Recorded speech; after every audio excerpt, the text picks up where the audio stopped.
Right then, next rendering technique. So this is one of my favourites, and it is possibly one of the more difficult ones.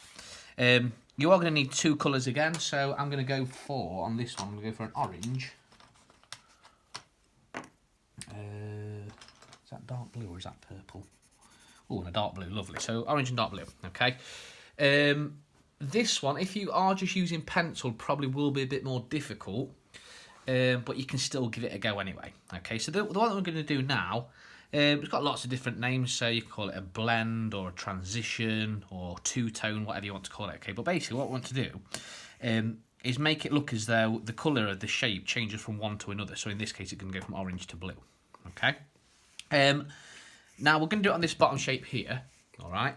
We're not going to follow the sort of the wiggliness of the shape. We're going to imagine that there's a straight line going across. Okay. So at this end it's going to be really orange. At this end it's going to be really blue. And as these sort of go towards the middle, the colours, they're going to start to fade, get lighter and lighter to the point where it looks like they almost sort of meet. And then obviously, as they go the other way, that's where the colours already are anyway. Okay, so it's in terms of applying the colour, it's very similar to the outer glow, the external glow. The fact that we're starting off quite dark and then getting lighter and lighter as we go across. So we'll start with the blue. I'm going to do the blue on this side. And all I'm going to do, again, because I want it to make it look as though it's like a line going straight across. I don't want it to follow the shape. Move my pencil up and down. I'm adding that first layer of colour. Okay, now it doesn't go far enough. Okay, and it's not got as much of a transition, but you can see straight away where I'm going from dark to light and it starts to fade out. And all I'm going to do is just keep building this up. I want the first part of it really to be as dark as possible. Because the darker it starts off, the more, the longer the transition can go on, the lighter it can get. If it starts off already quite light, you're not giving yourself that the greatest amount of sort of fade. So again, the different ways that you obviously make it look darker or lighter is by putting more layers onto there, by going over it again, or adjusting the pressure pencil. Okay, you can start to see already that this is going from quite dark blue, getting towards a more lighter blue. Now, obviously, I'm just going up and down because the transition is going to be going sort of across in a straight line.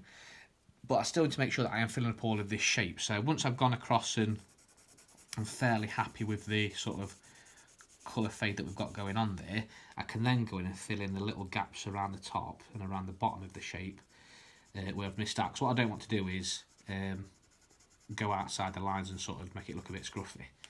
So again, I'm just going to darken this as much as I can, so I'm working from the darkest part of the, like that.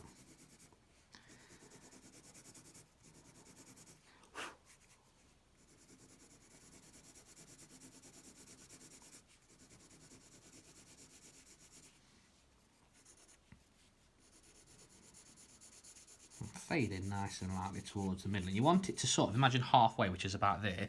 That's where you want the colour to sort of disappear, because what it will then do is it should start to reappear, but then as the orange, obviously. Okay, so I'm going to leave that for now. Come back to tidy that up. I'm going to put the orange in. So again, the exact same process. We're going to start at this end, moving towards the middle, and as we go across, we're going to get a bit lighter. I'm just going to see if I've got a better orange. We'll start with that one.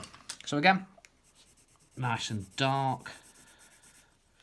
And as it moves across, getting lighter and lighter towards that middle. Obviously, the start wants to be as dark a colour as it can, so we'll put a lot of pressure on there.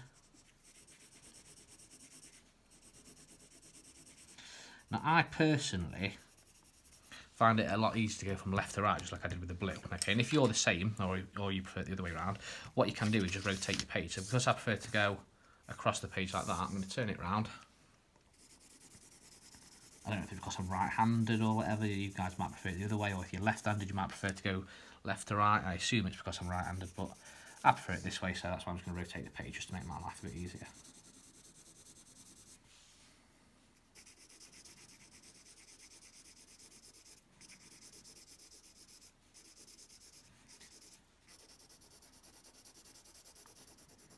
You can start to see that two-tone effect coming along quite nicely.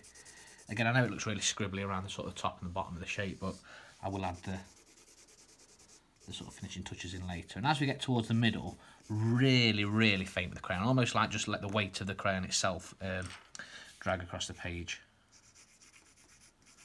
So we look like we've got this sort of mix from one colour to another. And like I said, I'm just going to go in and fill in the rest of the spaces. Now, because this technique is it's the inside of the shape, you actually put the technique into the shape itself. You can combine it with others, so you could put a glow around it if you wanted to use a different colour, or you could put an outline around it. So this is where you can start looking at combining both of them to get, you know, as effective rendering as possible.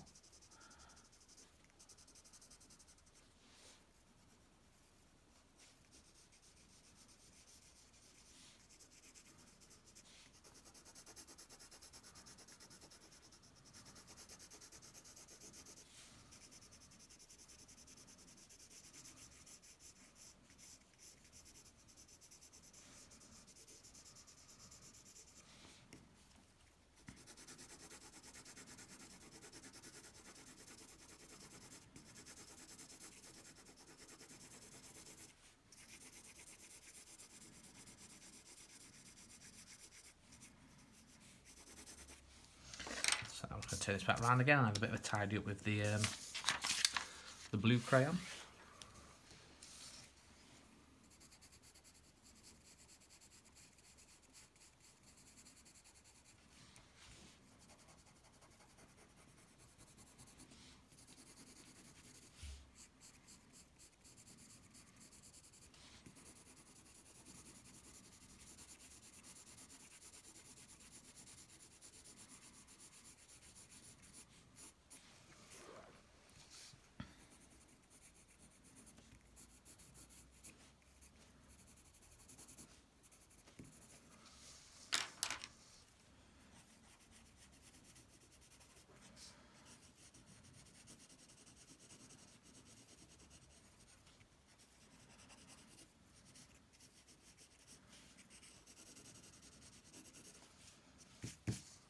And there we are.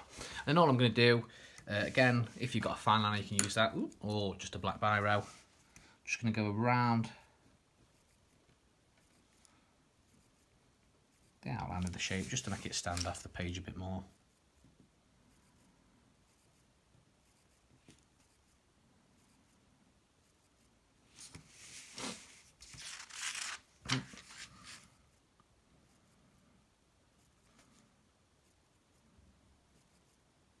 So like I say, this one's one of my favourites because I think it is quite an effective technique. It is a bit more difficult in my opinion because what you try and do is get the transition from one colour to the other, and it's quite easy to mess up because if you start going a bit too dark in the middle, then you're going to lose that sort of that blend, that two-tone that you have. So it can be quite difficult, but again, I do think it looks really, really good and can be used quite well. Like that. So that's your third rendering technique that we're going to look at then. So that is, like I say, it's got lots of different names. Call it a blend or two-tone or a transition. Okay, but I think it's really effective. So give that a go. Like I say, do it with different colours. You can start to see your page start to come to life a bit more now. And I think that's a really good one. Yeah, so give that a go. That's your third one. Okay.